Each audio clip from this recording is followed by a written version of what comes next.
بسم الله الرحمن الرحيم. الرحمن علم القرآن.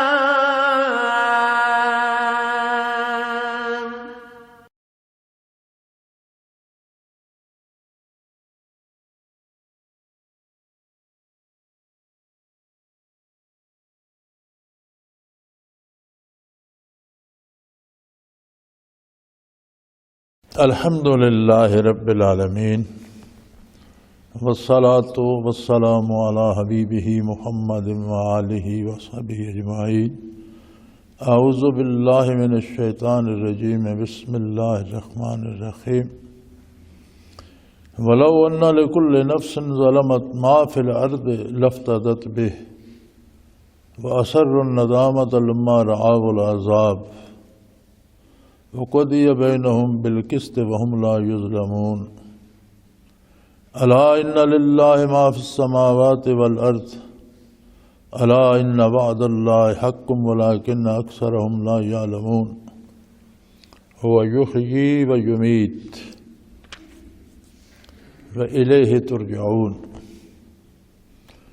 یا ایھا الناس قد جاءتکم موعظۃ من ربکم وشفاء لما فی الصدور وہدی ورحمۃ للمؤمنین.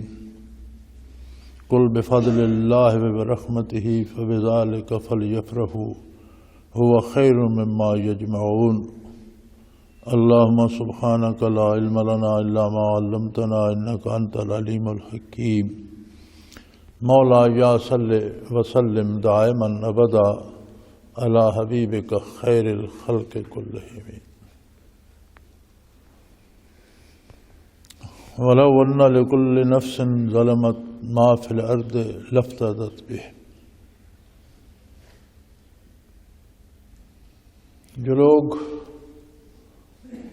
ظلم کرتے ہیں یعنی اللہ کریم کی نافرمانی کرتے ہیں. ظلم کا معنی ہوتا ہے عربی لغت میں ہے وضع الشیء فی غیر محلہ. کسی چیز کو ایسی جگہ رکھنا جو اس کا صحیح مقام نہیں ہے، کوئی کام اس طرح سے کرنا جو اس کا صحیح طریقہ نہیں ہے. اللہ کریم کی نافرمانی سب سے بڑا ظلم ہے. یعنی جو قاعدہ جو طریقہ نبی کریم صلی اللہ علیہ وآلہ وسلم نے بتایا ہے اس سے ہٹ کر کام کرنا، وہی کام کسی اور طریقے سے کرنا، کہ اللہ کی بھی نافرمانی ہے، اللہ کے حبیب صلی اللہ علیہ وسلم کی بھی نافرمانی ہے. اور سب سے بڑا ظلم ہے شرک. ان الشرک لظلم عظیم. تو لوگ دنیا میں اللہ کریم پہ اعتماد نہیں کرتے. جنہوں نے سرے سے قبول ہی نہیں کیا اللہ یا اللہ کے رسول صلی اللہ علیہ وسلم کو، وہ تو مشرک و کافر ہیں ہی. ہماری اپنی پریشانی بھی یہ ہے کہ ہم الحمدللہ مسلمانوں کے گھر پیدا ہوئے، موروثی طور پر ہمیں مسلمان ہونا نصیب ہو گیا، لیکن جو عظمت باری پہ یقین یا اس کی ربوبیت پہ یقین یا اس کی قدرت کاملہ پہ یقین وہ ہمیں بھی حاصل نہیں ہے. ہم بھی مادی ذرائع تلاش کرتے رہتے ہیں، خواہ و شر ناجائز بھی ہوں. یہی امتحان ہوتا ہے کہ اللہ پہ بندہ اعتماد کرتا ہے یا اللہ کے سوا دوسروں پہ کرتا ہے. جب عمل کرتا ہے تو اللہ کے حکم کے مطابق کرتا ہے یا اپنی خواہش کے مطابق کرتا ہے. اگر ہم اپنی خواہش پہ عمل کرتے ہیں تو اس کے لیے بھی اللہ کریم نے فرمایا افرأیت من اتخذ الہہ ہواہ. آپ نے ان لوگوں کو دیکھا جنہوں نے اپنی خواہشات نفس کو اپنا معبود بنا رکھا ہے، اس کی عبادت کرتے ہیں. یعنی نفع کی امید یا نقصان کے ڈر سے اطاعت کرنا عبادت ہوتا ہے. تو تکمیل خواہشات کے لیے جو کام کیے جاتے ہیں غیر شرعی، وہ بھی خواہش کی عبادت ہو جاتی ہے۔ اس لیے مومن کا کام یہ ہے کہ اسے اللہ پہ اعتماد ہو۔ دنیا عالم اسباب ہے، اسباب اختیار کرے لیکن شرعی حدود کے اندر۔ جائز وسائل اختیار کرنا ضروری ہے زندگی گزارنے کے لیے، لیکن شریعت کے خلاف اور ناجائز وسائل اختیار کرنا یہ ظلم ہے۔ تو فرمایا جو لوگ ظلم کرتے ہیں یا جو لوگ کفر و شرک کرتے ہیں، اگر روئے زمین کی ساری دولت، کب سے دنیا آباد ہے تب سے لوگ دنیا کے وسائل سے دولت جمع کرنے لگے ہوئے ہیں۔ ہر زمانے ہر دور میں نئے نئے خزانے کھل جاتے ہیں لوگوں پر۔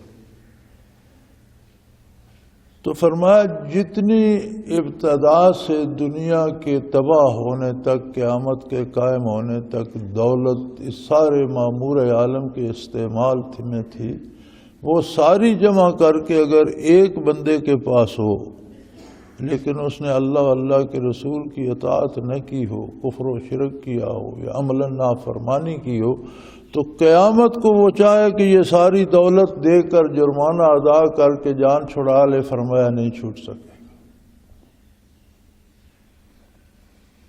اللہ کی نافرمانی کر کے اور اللہ کے نبی کے اطاعت چھوڑ کر اگر کوئی روئے زمین کی ساری دولت جو پہلوں کے پاس تھی، جو آئندہ آنے والی نسلوں کے پاس تھی، وہ ساری جمع کر کے ایک بندے کے پاس بھی آ جائے اور پھر روز حشر وہ چاہے کہ یہ دولت دے کر میں اپنی جان چھڑا لوں، فرمایا نہیں چھوٹی۔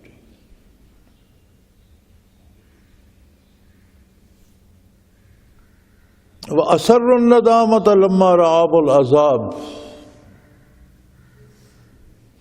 جب عذاب سامنے آ جائے گا تو بہت پچھتائیں گے۔ جب حقیقت سامنے ہوگی تو بہت پچھتائیں گے، پھر انہیں بہت دکھ ہوگا کہ ہم نے کتنی غلطی کی کہ اللہ کے رسول کی نافرمانی کر کے اپنے لیے کتنا شدید عذاب جمع کر لیا۔ وَقُضِيَ بَيْنَهُمْ بِالْقِسْطِ وَهُمْ لَا يُظْلَمُونَ، اور ان کے درمیان انصاف سے فیصلہ کیا جائے گا، اللہ کریم کسی سے زیادتی نہیں کریں گے۔ جو سزا ملے گی وہ ان کے جرائم کے مطابق ہوگی۔ اور بڑے مزے کی بات یہ ہے کہ اللہ کے نبی اسی لیے تشریف لاتے ہیں اور مبعوث ہوتے ہیں کہ جو سزائیں وہاں جس عمل پر ملنی ہیں ان کا ہمیں یہاں زندگی میں پتہ دے دیں، خبر دے دیں، اطلاع دے دیں۔ اس لیے نبی کو ڈرانے والا کہا جاتا ہے، وہ جو عذاب الہی جن اعمال پہ جو مرتب ہونے ہم سوچ بھی نہیں سکتے۔ زیادتی تو نہیں کی جائے گی، انصاف کیا جائے گا، لیکن کس جرم کی سزا کتنی ہے اس کا اندازہ ہمیں نہیں ہے۔ ہمیں اس بات کا بھی اندازہ نہیں ہے کہ گناہ نافرمانی کس کی ہے۔ علماء حق بحث فرماتے ہیں کہ گناہ کبیرہ کون کون سے ہیں اور گناہ صغیرہ کون کون سے ہیں، یعنی بڑے گناہ کون ہیں، چھوٹے چھوٹے گناہ کون سے ہیں۔ پھر آخر میں ساری بحث سمیٹتے ہوئے فرماتے ہیں کہ در حقیقت ہر گناہ ہی بڑا گناہ ہے اگر اس نظر سے دیکھا جائے کہ نافرمانی کس کی ہے۔ جرم کی نوعیت اس طرح بھی بڑھ جاتی ہے کہ وہ نافرمانی کس کی ہے۔ آپ اپنے ایک دوست کی بات نہیں مانتے وہ اور بات ہے، اگر آپ اپنے والد کی نہیں مانتے تو وہ صورتحال بدل جائے گی، اگر یہ بات وہی ہو لیکن شخصیت بدلنے سے بدل جائے گی۔ آپ ایک چوکیدار کی بات نہیں مانتے اور بات ہے، لیکن آپ ایک پولیس افسر کی نہیں مانیں گے تو صورت بدل جائے گی۔ آپ عدالت میں جا کر جج کی بات نہیں مانیں گے، بات اس سے چھوٹی ہو لیکن ادھر منوانے والی ہستی بڑی ہے تو وہ جرم زیادہ بن جائے گا۔ تو اگر کوئی اللہ کے رسول کی بات نہ مانے تو وہ جرم کتنا ہوگا اور اس کی سزا کتنی ہوگی؟ فرمایا یہ جب چیزیں سامنے آئیں گی تو پھر لوگ پچھتائیں گے کہ ہم نے بڑی زیادتی کی۔ ان کے ساتھ فیصلہ تو انصاف سے ہوگا اور کسی کے ساتھ زیادتی نہیں ہوگی، لیکن انصاف ہی کا تقاضا ہوگا کہ جس نوعیت کا جرم ہے اسی نوعیت کی سزا بھی ہو۔ الا ان للہ ما فی السماوات والارض، فرمایا خوب اچھی طرح جان لو آسمانوں اور زمینوں میں جو کچھ ہے وہ اللہ کریم کا ہے، تمہارا کچھ نہیں ہے، تم نے کوئی چیز تخلیق نہیں کی، تم کسی چیز کے خالق نہیں ہو، مالک بھی نہیں ہو، ساری نعمتیں اللہ کی ہیں، یہ اس کی تقسیم ہے اور کچھ وقت کے لیے کسی کو امانت دے دیتا ہے۔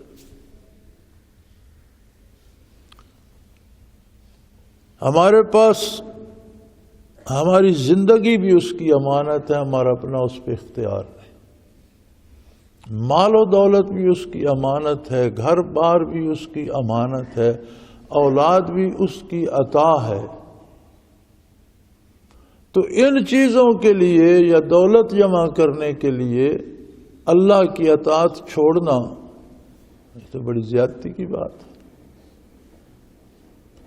دنیا کے لالچ میں آ کر یا دولت یا جائیداد کے لالچ میں آ کر یا حکومت یا عہدوں کے لالچ میں آ کر اللہ و اللہ کے رسول کی نافرمانی کرنا صلی اللہ علیہ وسلم، یہ تو بہت بڑی زیادتی ہے کہ یہ جان لو جو کچھ بھی زمینوں میں ہے یا آسمانوں میں ہے سب کچھ اللہ کا ہے۔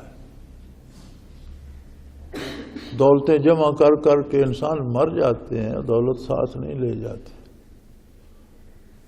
عام آدمی سے لے کر بادشاہ تک موت سے کوئی مبرہ نہیں ہے، سب کو موت آتی ہے، سب دنیا چھوڑ کر چلے جاتے ہیں۔ کون اپنے ساتھ کچھ لے کر جاتا ہے سوائے اپنے اعمال کے؟ اور یہ بھی یاد رکھو الا ان وعد اللہ حق، اللہ کریم کے وعدے بھی پوری طرح سچے ہیں، کوئی ان میں شبہ کی گنجائش نہیں ہے۔ جس عمل پہ انعام کا وعدہ فرمایا وہ بھی سچا ہے، اور جس کردار پہ عذاب کی نوید سنائی ہے وہ بھی سچا ہے۔ اللہ کریم کے وعدے بالکل کھرے ہیں، ان میں کوئی جھول نہیں ہے، جیسا اس نے بتا دیا ویسا ہی ہوگا۔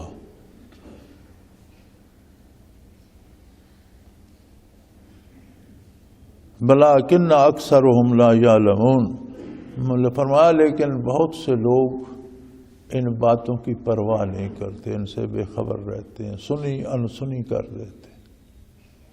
باتیں تو یہ ہوتی رہتی ہیں جب سے اللہ کریم نے قرآن کریم نازل فرمایا، نبی کریم صلی اللہ علیہ وسلم نے جب سے مخلوق کو اللہ کی یہ نعمت عطا فرمائی، تب سے اب تک روئے زمین پر سب سے زیادہ جو پڑھی جاتی ہے کتاب وہ اللہ کا قرآن ہے۔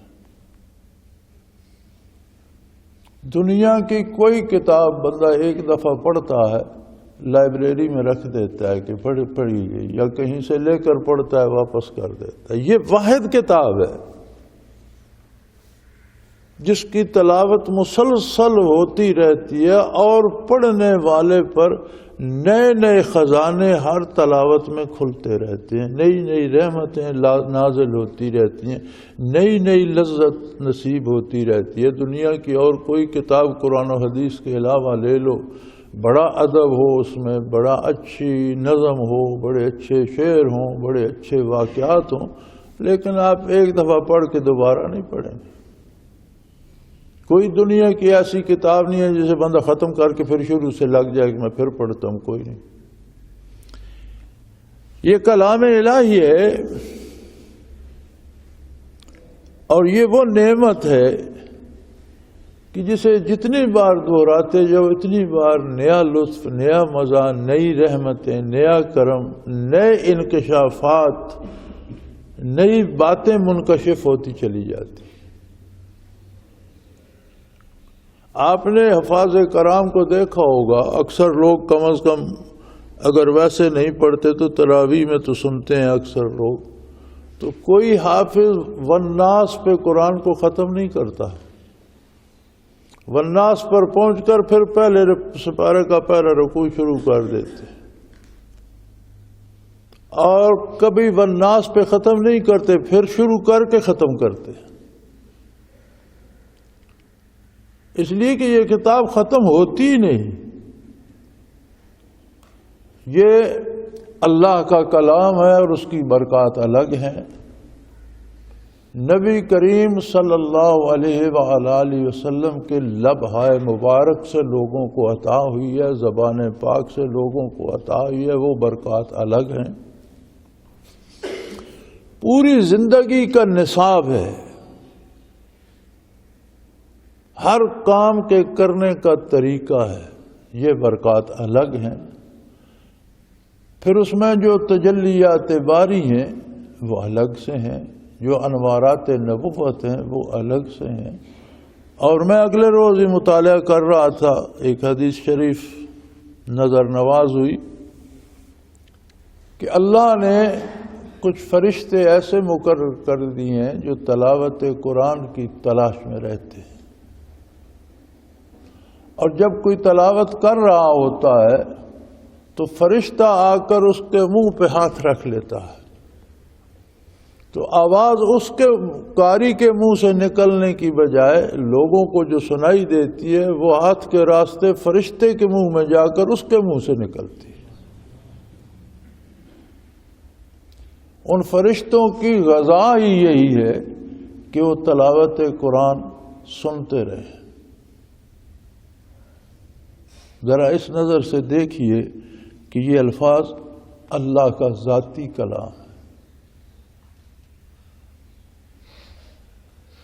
پھر اس نظر سے دیکھیے کہ یہ حضور کی زبان مبارک اور لبھائے مبارک سے ادا ہوا ہے، اور فرشتے اس کی تلاش میں پھرتے ہیں کہ کوئی بندہ تلاوت کر رہا ہو تو وہ ہمارے سینے سے ہو کر ہمارے منہ سے گزرے۔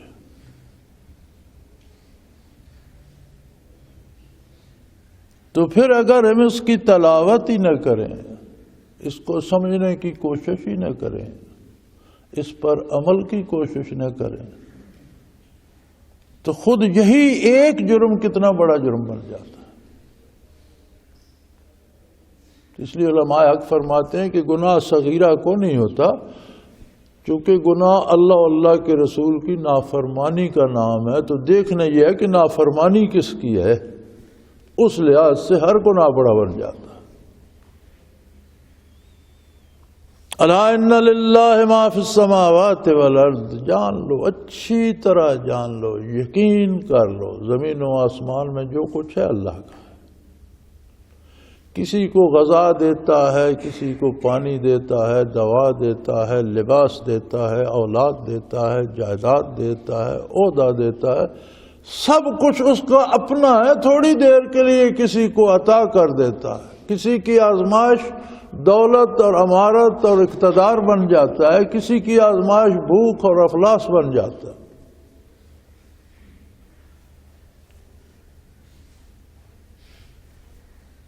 اما اذا ابتلاه فاکرمہ ونعمہ، کسی کو اس آزمائش میں ڈال دیتا ہے کہ اولاد دے دی، مال و دولت دے دی، حکومت دے دی، پھر وہ دیکھتا ہے کہ یہ اختیار پا کر میری اور اطاعت کرتا ہے یا اپنی مرضی نافذ کرتا ہے۔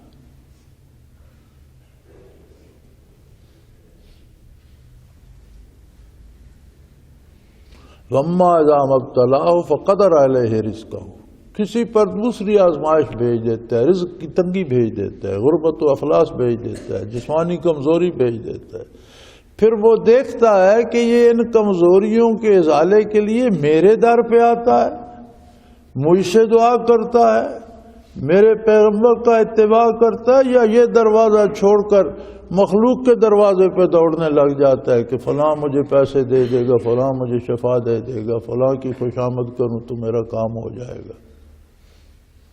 تو یہ غربت و امارت دونوں آزمائشیں ہیں۔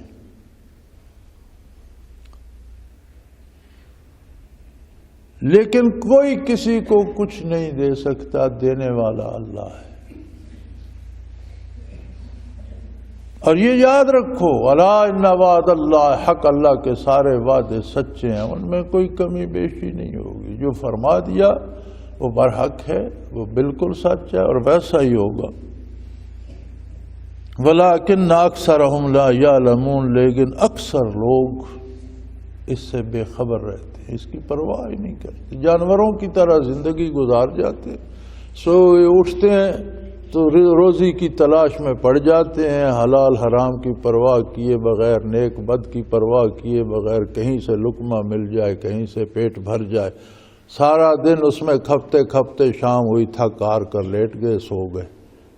زندگی جانوروں کی طرح بسر کر جاتے ہیں۔ جانور بھی ایسی زندگی گزارتے ہیں کہ سارا دن خوراک تلاش کرتے رہے اور شام کو بیٹھ گئے۔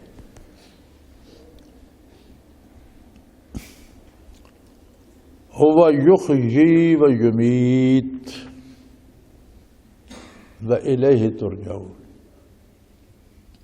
سارا کچھ کس طرح اللہ کا ہے، اگر تمہاری سمجھ میں یہ بات نہیں آتی تو دیکھ لو، وہی زندہ کرتا ہے، وہی پیدا کرتا ہے، مخلوق کو حیات وہی دیتا ہے۔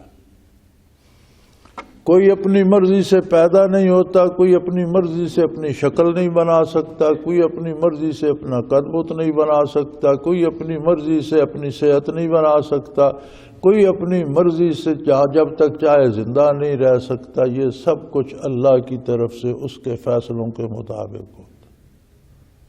وہ یمیت، وہی موت بھیج دیتا ہے، جب اس کی طرف سے آتی ہے تو پھر بندہ ٹال نہیں سکتا۔ جب خود زندگی اور موت وہی دیتا ہے تو باقی کون سی چیز بچ گئی جو اس کے قبضہ قدرت سے باہر ہے؟ کوئی مر جائے تو اس کے سرانے ٹنوں سونا اور جواہرات کا ڈھیر رکھ دو، اس سے کیا فرق پڑے گا؟ اس کو سونے کے تابوت میں دفن کر دو، اس میں جواہرات کے ڈھیر دفن کر دو، اس سے کیا؟ اس کے پاس تو زندگی ہی نہیں، اس کو ان کی کیا ضرورت؟ تو جو زندگی اور موت دیتا ہے خود وہ مالک ہے، باقی ساری چیزیں بھی اسی کی ہیں۔ الیہ ترجعون، اور ہر فرد کو واپس اس کی بارگاہ میں حاضر بھی ہونا ہے۔ اگر موت زندگی کے خاتمے کا نام ہوتا اور مر کر بندہ ختم ہو جاتا تو پھر بھی کوئی بات تھی، لیکن نہیں، مر کے ختم نہیں ہونا۔ موت بھی زندگی کا ایک رخ ہے۔ اس دنیاوی زندگی سے نکل کر ابدی زندگی کی ابتدا ہو جاتی ہے۔ یہ زندگی کی ایک منزل ہے جس کا نام موت ہے۔ ہم باپ کے صلب میں تھے، وہ بھی ایک زندگی تھی۔ زندگی کا دوسرا دور آیا، شکم مادر میں آ گئے، وہ بھی ایک زندگی تھی۔ ماں کے پیٹ سے دنیا میں آ گئے، یہ بھی زندگی کی ایک صورت ہے۔ دنیا سے نکلے برزخ میں چلے گئے، وہ زندگی کی ایک اور صورت ہے۔ برزخ سے نکلیں گے، میدان حشر میں پہنچ جائیں گے، وہ اگلی صورت ہے زندگی کی۔ کوئی خوش نصیب جنت چلا جائے گا، بد نصیب دوزخ چلا جائے گا۔ یہ زندگی کی آخری صورت ہے جو پھر ہمیشہ ہمیشہ رہے گی۔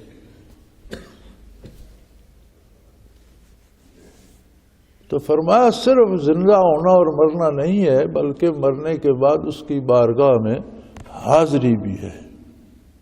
سو لوگو، یا ایھا الناس قد جاءتکم موعظۃ من ربکم وشفاء لما فی الصدور وہدی ورحمۃ للعالمین للمؤمنین۔ اے لوگو، تمہارے مزاج ایسے ہیں کہ جب کوئی حادثہ ہوتا ہے جمع ہو جاتے ہیں، جب تک کوئی حادثہ نہیں ہوتا ہر کوئی اپنی اپنی ہانک رہا ہوتا ہے۔ ساری زندگی دو بھائی ناراض بیٹھے رہتے ہیں، جب ایک مر جاتا ہے تو دوسرا آ جاتا ہے، سر پیٹ رہا ہوتا ہے۔ اب سر پیٹنے کا کیا فائدہ؟ زندگی بھر تو تم نے بات نہیں کی، رشتہ دار ناراض ہو جاتے ہیں، بولنا نہیں ہے جی، سلام دعا نہیں کرنا جی، جب کوئی مر جاتا ہے تو سارے روتے پیٹتے آ جاتے۔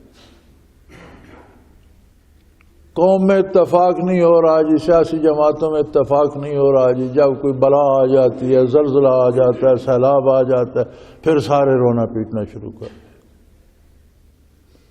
تمہاری عادت ہے کہ انسانی مزاج ایسا ہے کہ حادثے پہ جمع ہو جاتے ہو۔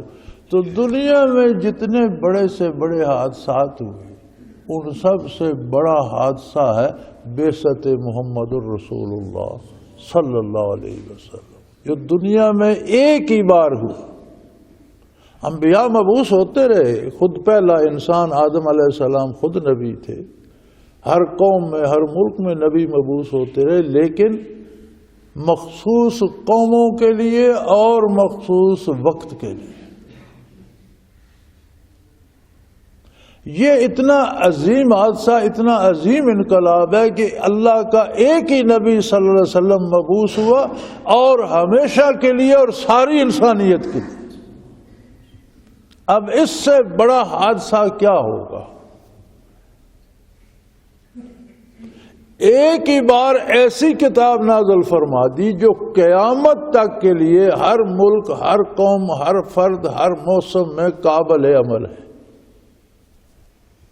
اور جتنے طریقے اعمال کے اس نے بتائے ہیں، لین دین کے، سیاست کے، عدالت کے، تجارت کے، کاروبار کے، قومی امور میں، بین الاقوامی امور میں، سارے اتنے کھرے، اتنے سچے ہیں کہ نزول سے لے کر قیامت تک وہ قابل عمل ہیں، اور بہترین طریقے طرز عمل ہے اور بہترین نمونہ عمل ہے۔ پھر اس کے ساتھ ایک اور حادثہ ہوا۔ اللہ کریم نے فرما دیا میں نے یہ کتاب نازل فرمائی ہے، میں اس کی حفاظت بھی کروں گا، میں اس کا محافظ ہوں۔ 15ویں صدی آ گئی، کوئی اس کی ایک زیر زبر، ایک نقطہ تبدیل نہیں کر سکا۔ لوگ معنی میں تجاوز کرتے رہے، تعویلات و تعبیرات میں اپنے مقصد کی باتیں ٹھوستے رہے، لیکن قرآن کا جو متن ہے، جو کلام الہی ہے، اسے کوئی نہیں چھیڑ سکا۔ اتنے بڑے حادثے نے بھی تمہیں جھنجھوڑا نہیں ہے؟ تم جو حادثات پہ جمع ہو جاتے ہو تو قد جاتکم، وہ تو ہو چکا تمہارے ساتھ، بہت بڑا انقلاب آ چکا، بہت بڑا حادثہ ہو چکا۔ اللہ کا آخری اور عظیم الشان نبی، تمام نبیوں کا بھی امام الانبیاء مبعوث ہو چکے صلی اللہ علیہ وسلم۔ اور کیا چاہتے ہو تم؟ کس بات پہ جمع ہوگی؟ کیا بات، کون سا حادثہ تمہیں اس سے بڑھ کر جھنجھوڑے گا؟ وہ علی شان علی قدر نبی اللہ کا تمہارے پاس تمہارے پروردگار کی طرف سے بہترین نصیحت لے کر آئے۔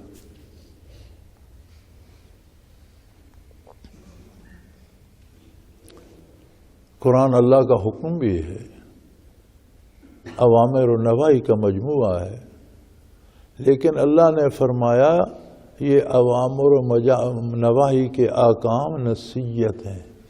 نصیحت اس بات کو کہتے ہیں جو بات کسی کو اس کی اپنی بھلائی کے لیے سمجھائی جائے۔ نصیحت کا مفہوم یہ ہوتا ہے، باپ بیٹے کو نصیحت کرتا ہے تو اس لیے نہیں کرتا کہ اس میں باپ کا کوئی اپنا لالچ ہوتا ہے، وہ بیٹے کی بھلائی کے لیے کرتا ہے۔ استاد شاگرد کو نصیحت کرتا ہے تو اس سے استاد نے کوئی مزید وصول نہیں کرنا ہوتا، اس کی یعنی سننے والے کی بھلائی کی جو بات کی جائے وہ نصیحت ہوتی ہے۔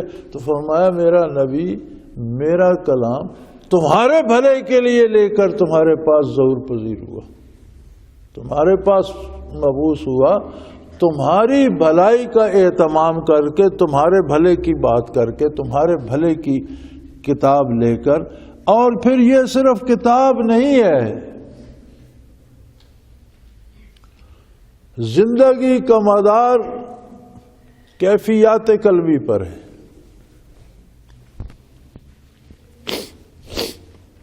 آپ دیکھتے ہو لوگ جوا کھیلتے ہیں، رقمیں ہار جاتے ہیں، گھر ہار جاتے ہیں، بعض اوقات بیویاں تک ہار جاتے ہیں،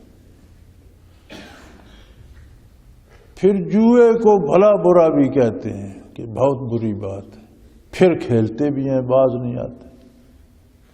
کیوں؟ ان سے پوچھا جائے ایسا کیوں کرتے ہو؟ کہتے ہیں دل چاہتا ہے۔ تو مطلب ہے بدن کا حکمران تو دل ہے نا، دماغ تو مادی وسائل جمع کرنے کے لیے اللہ نے ایک ذریعہ بنا دیا، بدن کو مادی حرکات دینے کے لیے ذریعہ بنا دیا، فیصلے تو دل کرتا ہے، نافذ وہی ہوتے۔ اگر دل میں خرابی آ جائے، اگر دل میں ظلمت آ جائے، اگر دل میں کجی آ جائے، اگر دل میں اللہ کا نام نہ ہو، اگر دل میں عظمت رسالت نہ ہو تو کچھ بھی نہیں ہوتا۔ تو اب اس دل کا کیا کریں؟ اس کا کیا؟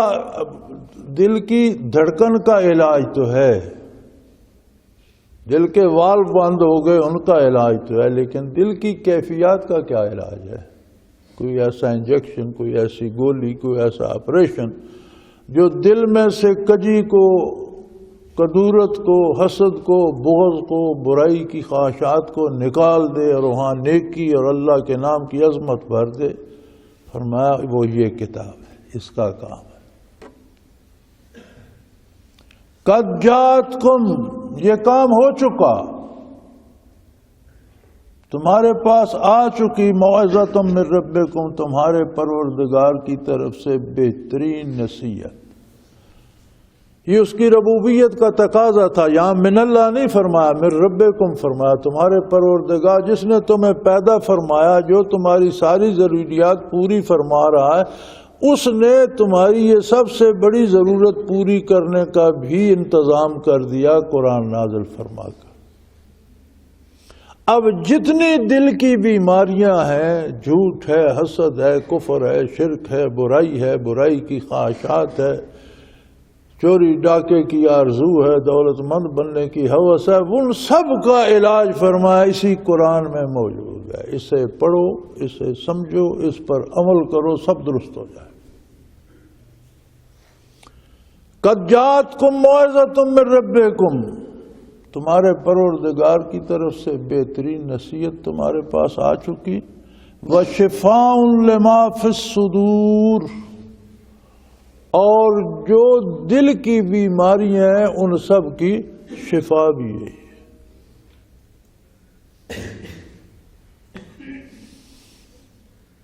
اللہ اللہ اللہ، اللہ کے نبی معصوم عن الخطا ہوتے ہیں، کسی نبی سے خطا کا صدور محال ہے، ممکن نہیں ہے۔ پھر حضور اکرم صلی اللہ علیہ وآلہ وسلم امام الانبیاء ہیں۔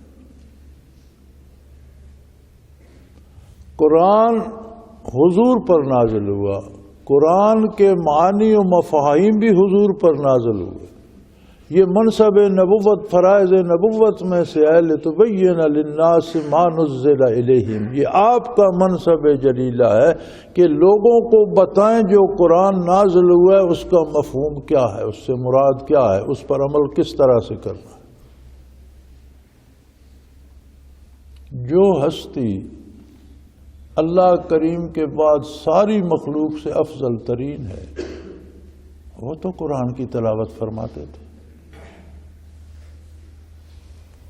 جن پر قرآن نازل ہوا اور جن کا عمل قرآن کی تفسیر ہے۔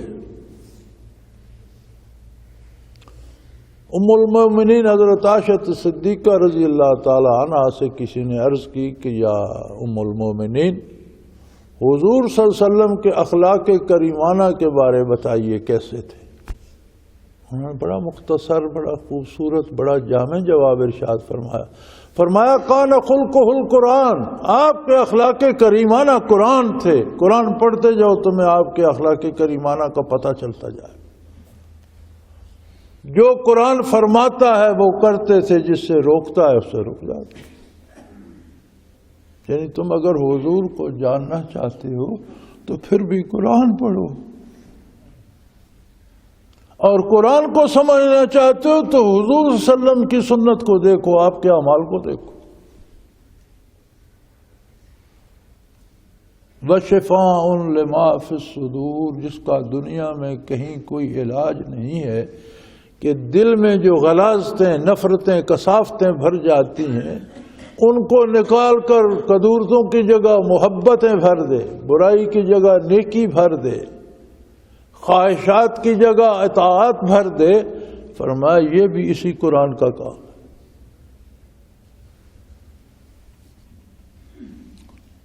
اور پھر وہدا، زندگی کے ہر کام کو کرنے کا صحیح طریقہ بھی یہی قرآن ہے، یہی بتاتا ہے۔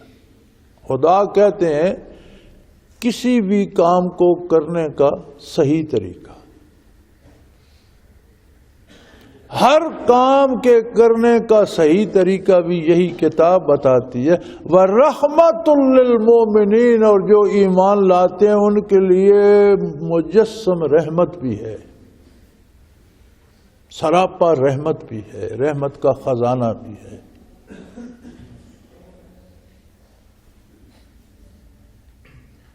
فرمائے حبیب انہیں فرما دیجئے قل بفضل اللہ ورحمتہ فبذالک فلیفرحوا، لوگو جب تمہیں ایمان نصیب ہو گیا اللہ کے ساتھ، اللہ کے رسول، اللہ کی کتاب کے ساتھ، تو یہ کتاب جو تمہیں ملی ہے، یہ رسول جو مبعوث ہوا ہے، یہ جو تم پر رحمتوں کی بارش ہوئی ہے، یہ جو تمہیں اللہ سے ہم کلام کر دیا، اللہ کے روبرو کھڑا کر دیا، یہ دنیا کی ساری دولت مل جانے سے یہ بہت بڑا انعام ہے۔ دنیا تو چھوڑ کر چلے جاؤ گے، یہ وہ دولت ہے جو تمہارے ساتھ جائے۔ قل بفضل اللہ وبرحمتہ، یہ اللہ کا فضل ہے، اللہ کی بخشش ہے اور اس کی رحمت ہے۔ فبذالک فلیفرحوا، اس پر خوشی مناؤ، اس پر خوش ہو جاؤ، اللہ کا شکر ادا کرو، اور دنیا داروں کی دنیا اور دولت اور بنگلے دیکھ کر لالچ نہ کرو، یہ اس سے بہت زیادہ دولت جو تمہارے دل میں ہے، یہ تمہارے پاس ہے، اللہ کی کتاب ہے، اللہ کے نبی کے ساتھ ایمان ہے، اسوہ حسنہ پہ عمل نصیب ہے، تو یہ بہت بڑا انعام ہے۔ هو خیر مما یجمعون، یہ ایسی دولت ہے کہ کوئی ساری دنیا کی دولت جمع کر لے اس سے بھی یہ بہتر ہے۔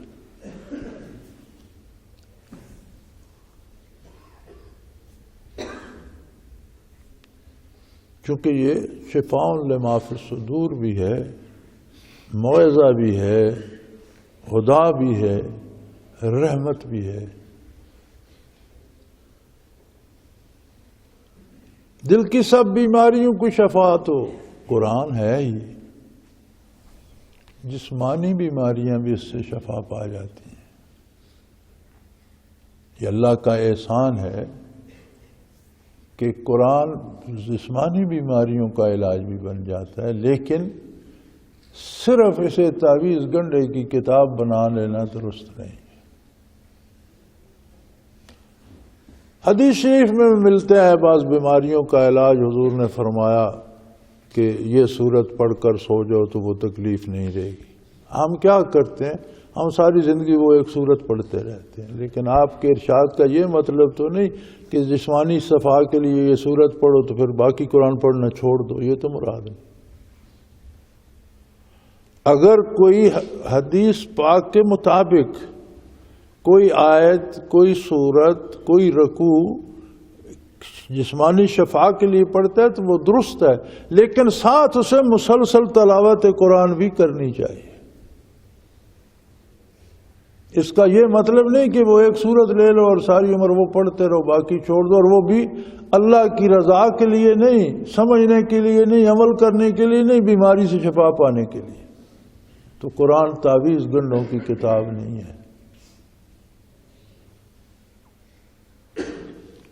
اب تو ہم نے اکثر اس کا یہی استعمال کر لیا ہے، یا کوئی مرنے لگے جو بہت نیک لوگ ہیں وہ اس کے سرانے سورہ یاسین پڑھنا شروع کر دیتے ہیں۔ کیا قرآن آسانی سے مرنے کے لیے ہے یا قرآن آسانی سے زندہ رہنے کے لیے ہے؟ یعنی جو کتاب حیات ہے، جو منصور حیات ہے، جو زندگی کا نصاب ہے، اسے ہم مرنے کے لیے پڑھتے ہیں کہ اس پر قرآن پڑھو یہ مر جائے گا۔ کیا الٹی سمجھ ہے، کیا عجیب معاملہ ہے۔ ٹھیک ہے قرآنی آیات لکھ کر گلے میں ڈالنا جائز ہے، قرآنی آیات سے جسمانی شفا ہوتی ہے، بعض صورتوں کے بارے حدیث شریف میں ملتا ہے، بعض بزرگان دین نے وظیفے بتا دیے کہ یہ آئے کریمہ اس طرح پڑھو یہ بیماری دور ہو جائے گی، یہ سب درست ہے، لیکن یہ ضمنی سی بات ہے،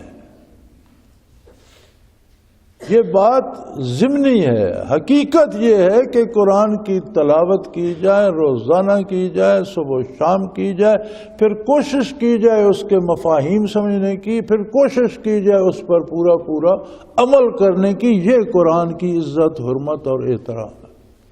اس پر ریشمی غلاف چڑھا دینا اور چوم چاٹ کر اوپر رکھ دینا الماری کے اوپر کے خانے میں اور ساری زندگی کھولنا نہیں، یہ قرآن کا احترام نہیں ہے، یہ قرآن کی عزت نہیں ہے۔ قرآن کی عزت یہ ہے تھوڑا سا ہی جتنا ہو سکے، اگر ہمیں اس کے ایک ایک لفظ کی قیمت کا اندازہ ہو جاتا تو شاید لوگ رات دن صرف یہی پڑھتے رہتے اور کچھ بھی نہ کرتے۔ جب اندازہ ہوگا تب عمل کا وقت گزر چکا ہوگا۔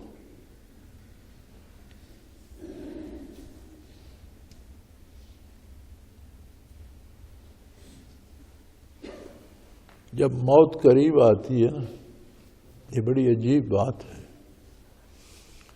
تو اس کے اثرات جب جسم پہ وارد ہونا شروع ہوتے ہیں نا تو بدن کی فطری طور پر ساری توجہ اس طرف ہو جاتی۔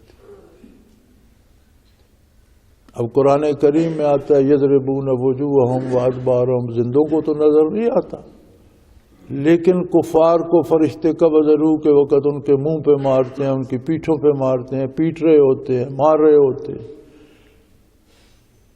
اگر کوئی نیک ہے، صاحب نجات ہے، تو اسے خوبصورت فرشتے نظر آ رہے ہوتے ہیں جو جنت سے اس کو لینے کے لیے آئے ہوتے ہیں، جنت کی نعمتیں نظر آ رہی، تو توجہ اس طرف ہو جاتی ہے۔ جب کلی توجہ اس طرف ہو جاتی ہے تو کشف ہو جاتا ہے،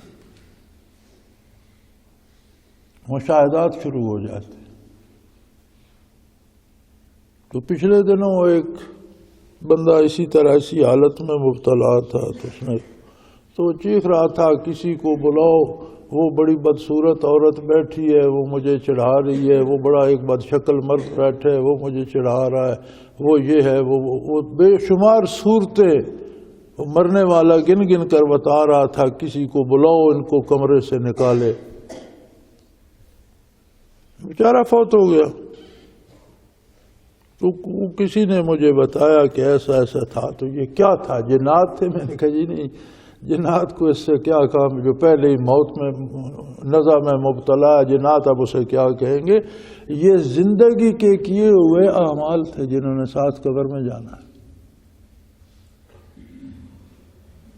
جو کچھ کرتا رہا، کوئی کسی بد شکل عورت کی صورت میں نظر آ رہا تھا، کوئی کسی بد شکل بلا کی صورت میں نظر، یہ چیزیں تو اب ساتھ جائیں گی۔ جب کشف ہو گیا تو پھر اعمال متشکل ہو گئے، ان کی شکلیں نظر آنے لگی۔ تو یہ اب کسی کے بھگائے تو نہیں بھاگتے، یہ تو تمہاری اپنی کمائی ہے، تم اپنی لے کر جاؤ گے۔ یہ روزمرہ کے واقعات ہم سنتے بھی ہیں، ہم دیکھتے بھی ہیں۔ تو فرمایا اللہ کی طرف سے تمہارے پاس یہ کتاب بطور نصیحت آئی، یعنی تمہاری بھلائی کے لیے آئی، اس لیے آئی کہ وہ تمہارا پروردگار ہے، تمہاری ہر ضرورت پوری کرنا اس کی شان کو زیبا ہے، وہی پوری کرتا ہے۔ اس نے یہ تمہاری ضرورت بھی پوری کر دی۔ پھر اس میں وَشِفَاءٌ لِمَا فِی الصُّدُورِ، قلبی کیفیات کی بھی شفا رکھی ہے۔ قرآن کریم میں حروف مقطعات ہیں، الف لام میم، کاف یا عین صاد، الف لام را، ان کے معنی تو ہمیں نہیں آتے۔ اگر معنی نہیں آتے تو بھی ان کا پڑھنا اتنا ہی نفع دیتا ہے جس کے معنی آتے ہیں جتنا وہ نفع دیتا ہے۔ یہ تلاوت سے چھوڑے نہیں جا سکتے کہ اب ان سے معنی تو آتے نہیں، کیا فائدہ پڑھنے کا. جن کو معنی نہیں آتے ان کو بھی تلاوت کا وہ کیفیات قلبی تو نصیب ہوتی ہیں. دل تو صاف ہوتا ہے، دل کا آئینہ تو صاف ہوتا ہے. شفاء لما فی الصدور، دلوں کے مرضوں کی شفا ہے اس میں. ہر کام کرنے کا صحیح طریقہ ہے اور ایمان والوں کے لیے سراپا رحمت ہے. اور میرے حبیب انہیں کہیے کہ اللہ کی اس مہربانی پر خوش ہو جاؤ، اس پہ راضی ہو جاؤ. اسے چھوڑ کر کوئی دولت ملتی ہو تو اس دولت کو ٹھکرا دو، اسے مت چھوڑو. یہ بہت قیمتی ہے ہر دولت. قل بفضل اللہ ورحمتہ فبذلک فلیفرحوا، لوگو اللہ کے کرم اور اللہ کی رحمت، یہ قرآن کریم، اللہ کا رسول جو قرآن کریم کا عطا کرنے والا، لانے والا ہے، اللہ کا وہ محبوب جو قرآن کریم کے مفاہیم تم پر واضح کرنے والا ہے، اور تمہیں توفیق ایمان اور تمہارا قرآن پر عمل، یہ دنیا جہان کی حکومتوں دولتوں سے بڑھ کر ہے. اس پر خوش رہو. وہ خیر مما یجمعون، جتنی کوئی دولت جمع کر سکتا ہے اس ساری سے یہ بہت بلند اور بہت بہتر ہے. اس پر اللہ کریم کا شکر ادا کرتے رہو. وآخر دعوانا ان الحمدللہ رب العالمین. اللہ اللہ اللہ اللہ اللہ اللہ اللہ اللہ. حضرت امیر محمد اکرم آوان مد ذلہ العالی دارالعرفان منارہ ضلع چکوال میں سالہ سال سے قرآن و حدیث کے اوپر خطابات کر رہے ہیں اور سلسلہ نقشبندیہ اویسیہ کے مطابق لوگوں کو ذکر الہی کی تربیت دے رہے ہیں. وہ قرآن پاک کی تفسیر ترتیب وار بیان کر رہے ہیں. تفسیر قرآن کو وہ موجودہ ملکی اور بین الاقوامی حالات کے مطابق بیان کرتے ہیں. موٹر وے سے کلر کہار کے انٹرچینج سے نکلتے ہوئے، کلر کہار کی جھیل سے ہوتے ہوئے، میانی، بوچھال اور نور پور سے گزرتے ہوئے دارالعرفان منارہ پہنچ سکتے ہیں. حضرت امیر محمد اکرم آوان نے بچیوں اور بچوں کی دینی اور دنیاوی تعلیم کے لیے سقارہ اکیڈمی کے نام سے ایک درسگاہ بھی قائم کی ہے، جس کا افتتاح ملک پاکستان کے صدر جنرل محمد ضیاء الحق نے اپنے دست مبارک سے کیا تھا. وہ تمام احباب جو اسلام کی طلب رکھتے ہیں ان سے گزارش ہے کہ دارالعرفان منارہ ضلع چکوال میں امیر محمد اکرم آوان صاحب کے خطابات سے مستفید ہوں. وہ ہر جمعے کو نماز سے پہلے بیان فرماتے ہیں. ہر ماہ کی پہلی اتوار کو ماہانہ اجتماع ہوتا ہے جس میں آپ خصوصی خطاب فرماتے ہیں اور پاکستان کے چاروں صوبوں سے احباب اس اجتماع میں شرکت کرتے ہیں. اس کے علاوہ یہاں سال میں 2 مرکزی اجتماعات بھی ہوتے ہیں، ایک رمضان المبارک میں اعتکاف کا اجتماع اور دوسرا جولائی اور اگست میں 40 دن کا اجتماع ہوتا ہے جس میں روحانی تربیت کی جاتی ہے. اپنا خون سیماب دے کر اتنا ہم کر جائیں گے، نام آقا کا چمن میں پھر رقم کر جائیں گے.